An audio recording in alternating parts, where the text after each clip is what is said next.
এখন বাজে 3টে, সূর্যপুর মার্কেট এসেছি। এখানে খালি লেগে দাঁড়িয়েছিলাম, বললো যে মাল উঠবে, টমেটো লোড করবে। আমি বললাম হ্যাঁ, 100 কেট মাল আছে। বললো 100 কেট মাল তুলবো। এই টাকার লেনদেন হচ্ছে, টাকার লেনদেন বলছে আরও মাল লাগবে, আরও 70 কেট তুলতে হবে। তো এখন আর কী বলবো, ওই জন্য সারাদিন দাঁড়িয়ে গেলাম। 6টা-7টার সময় বলছে এখন মাল উঠবে। ঠিক আছে চলো। এই বাগানে এসে একটা জায়গায়, ওখান থেকে মাল লোড করতে করতে 12টা বেজে যায়, দুপুর 12টা। এখান থেকে 70 পিস কেট উঠবে। এই যে মাল, ফ্রেশ মাল মাথায় করে নিয়ে যাচ্ছে গাড়ি তুলবে বলে। নিয়ে যাবো এখন,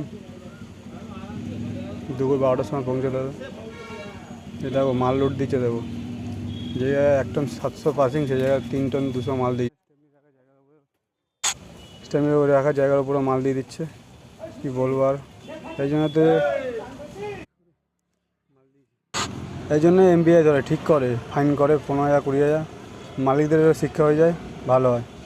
ড্রাইভারদের জীবন নিয়ে রিস্ক হয়ে যায়। এত মাল লোড নিয়ে গাড়ি টানতে বলবে, আর কী বলবে। এসব মার্কেটে এসেছি, মাল খালি হয়নি, এখন হাফ মাল আছে। বিকাল 4টে বাজে, কী বলবে বলো।